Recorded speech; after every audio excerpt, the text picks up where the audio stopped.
2 Coríntios, capítulo 9, verso 7. Não vai dar tempo de você abrir alguns, então preste só atenção. Quando nós falamos de dar para Deus, há um princípio claro que diz: cada um, é o verso 7, 2 Coríntios 9, verso 7. Cada um, qualquer pessoa, contribua segundo o que propôs no seu coração. Então, não é ninguém que propõe a você, é você que propõe no seu coração o que você vai dar para Deus. Não com tristeza ou por necessidade, porque Deus ama ao que dá com alegria. Alguém uma vez me questionou: como assim dá para Deus, pastor? Deus precisa de dinheiro? Não, nunca precisou. E Ele nunca pediu para si. Sempre a Bíblia deixa muito claro que as ofertas são para manutenção ministerial. Desde o Antigo Testamento, ainda no deserto, quando é estabelecido o sacerdócio, foi dito que o povo de Israel ofertaria e dizimaria para o sustento sacerdotal, para a obra. Não é diretamente para Deus. Deus não precisa de nada do que é nosso, mas é um jargão, é uma maneira de expressão que nós usamos ao dizer dá para Deus, porque estamos dando para a obra dele. Está claro? Então ele diz: Deus ama ao que dá com alegria. O que seria o contrário disso? O que seria o inverso disso? Se Deus ama ao que dá com alegria, qual é o inverso disso, gente? Deus não gosta ou detesta a quem dá por obrigação. Deus não quer nada seu por obrigação, isso é fato. Primeiro, porque Ele não precisa. Ele nunca vai precisar. Segundo, porque o estabelecimento de comunhão, de contato entre Deus e o seu povo é através de aliança. E Deus não quer aliança baseado, em interesses. Acredito que nem você queria. Porque se você aceitar um relacionamento baseado em interesse, você está doente emocionalmente. Você está emocionalmente doente.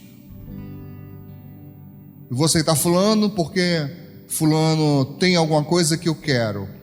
Então não é amor. É puramente interesse. Deus não se interessa por isso. Deus não quer esse tipo de relacionamento. Deus quer que eu tenha um relacionamento com Ele, que você tenha, que nós tenhamos relacionamento com Ele, baseado em amor. É por quem Ele é e não pelo que Ele tem para dar. Está claro isso? Por isso é que Deus ama ao que dá com alegria, porque é um relacionamento de amor. A pessoa dá com alegria. Você só dá com amor. Aliás, você só dá com alegria quando você ama. Quando você ama. Quem já participou aqui de amigo secreto e se deu mal? Levanta a mão. Irmão, o primeiro amigo secreto que eu participei na minha vida, na escola, eu lembro como hoje. Eu fui fazer trabalho, irmão, de limpar, sabe, ciscar, capinar para as pessoas, limpar a caixa d'água, para o pessoal me dar um dinheiro, um trocado, porque participei do amigo secreto, e era uma menina muito bonita na escola. Eu falei assim: vou arrebentar, vou comprar um perfume, a minha madrasta e a minha irmã vendia coisa de revista. Aí eu disse: vou comprar para poder levar para a escola. Aí encomendei o perfume, nem lembro qual era, mas sei que foi o meu dinheiro todinho embora nesse perfume. Aí dei o perfume, a menina: oh, muito obrigado, Ricardo, aquela coisa toda. E eu pensando comigo: arrebentei. Aí fui a receber o meu presente. Lembro como hoje. Recebi um lápis com aquela borrachinha branca em cima.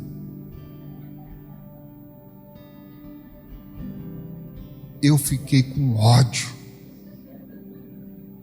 Eu acho que deu para ver na minha cara, irmãos, que o pessoal passava por mim e falava: é assim mesmo, é assim mesmo. E eu olhava para o perfume, olhava para o meu lápis. Pense num ódio grande. que eu fiquei. Eu aprendi ali que as pessoas só dão o melhor ou a quem elas muito amam ou quem tem algum interesse. Por exemplo, tem funcionários que vão dar um bom presente para um patrão por interesse, para subir de cargo, para ser bem visto, coisa e tal. Mas normalmente você vai dar a quem tem, alguma coisa de valor para você, emocional, eu me refiro. Então Deus não quer relacionamento com ninguém, porque Ele pode dar tudo e você quer tudo. Isso é um relacionamento de interesse. Deus não quer isso. Tá claro, irmãos? Tá claro? Eu vejo muita brincadeira quando alguns pregadores dizem que Deus quer o seu coração, e eu vejo pessoas nas redes sociais dizendo Deus é açougueiro, Claro que estamos falando não é do órgão coração, mas é da nossa vida para Ele. Muito bem. Em Mateus capítulo 25, verso 40, eu quero falar sobre o dar ao próximo. Já que dar a Deus está claro para você, nós temos que dar com alegria, porque Ele é valioso para nós, porque nós o amamos. Mas e ao próximo? O que eu tenho que fazer? Mateus capítulo 25, verso 40, diz assim: e respondendo o rei, isso aqui é Jesus falando sobre o futuro, respondendo o rei, lhes dirá: em verdade vos digo que, quando fizestes a um destes meus pequeninos irmãos, o quê? A mim o fizeste. Isso Jesus falando do prêmio, do galardão dos salvos, que um dia Ele vai dizer aos seus servos: quando vocês fizeram algo por um desses meus pequeninos irmãos, na verdade vocês estavam fazendo para mim. Por isso que eu tenho ensinado e tenho dito, irmãos, mesmo que a pessoa não mereça, mas se você pode fazer, faça. Faça, porque você está plantando uma semente poderosíssima para o seu futuro. E olha que coisa interessante, não sei se você está percebendo, mas Jesus está dizendo muito claramente que a ação que eu tenho para com meu irmão vai influenciar no prêmio que eu vou receber.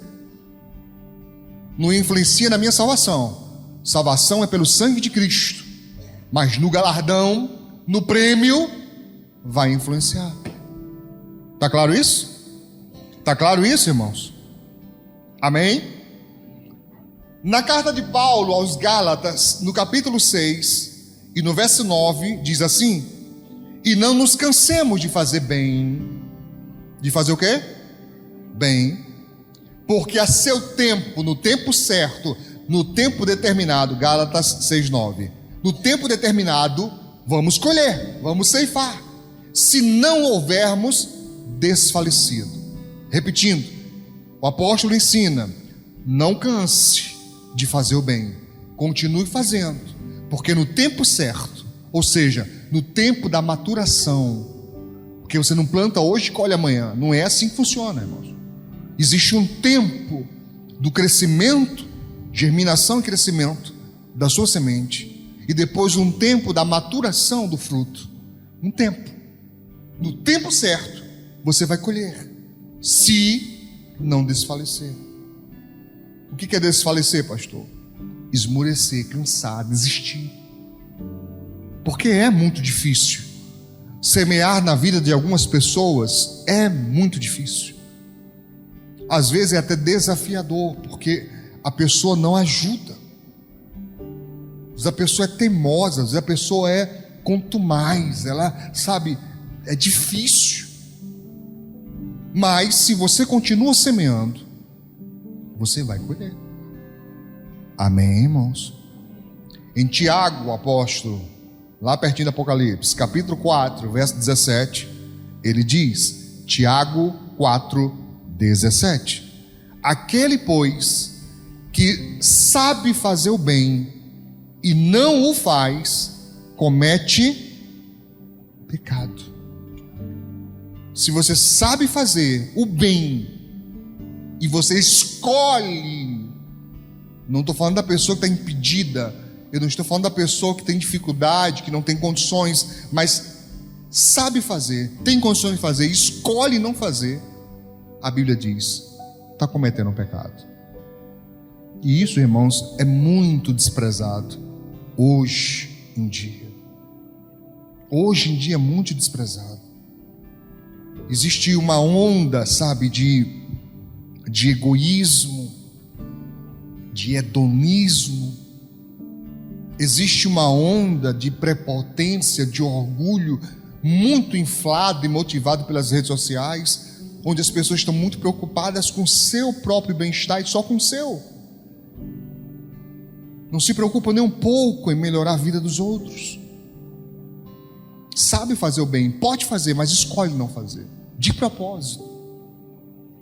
Então entenda, não há razão e não há motivo algum para isso, embora nós venhamos achar motivos para isso. Na verdade, eles não vão servir diante de Deus. Não vai ser desculpa diante de Deus se você podia fazer o bem a alguém e você escolheu não fazer. Ah, mas a pessoa me fez o mal. Ah, mas a pessoa me machucou, me magoou. A pessoa... Não, meu irmão. É aí onde está a grande diferença do servo do Senhor. É que nós conseguimos nele a força de passar por cima disso e estender a mão. Eu penso que é nisso que se aplica muito propriamente o dar ao outro lado do rosto. É nisso. A pessoa não merece, mas eu vou ajudar. Isso tem limite? Sim, isso tem limite. A Bíblia não nos coloca como escravos de pessoas iracundas. Pelo contrário, a Bíblia diz que tem pessoas que têm que sofrer o dano, que se a gente livrar o tempo todo, a gente vai fazer isso a vida inteira. Tem gente que tem que quebrar a cara, e você tem que deixar quebrar a cara, para a pessoa tomar tempo na vida, para a pessoa se ligar que a vida não é brincadeira. Mas uma coisa é uma coisa, outra coisa é outra coisa. E a sabedoria vai nos ensinar qual situação é aquela que nós estamos vivenciando. Tá claro? Amém, irmãos?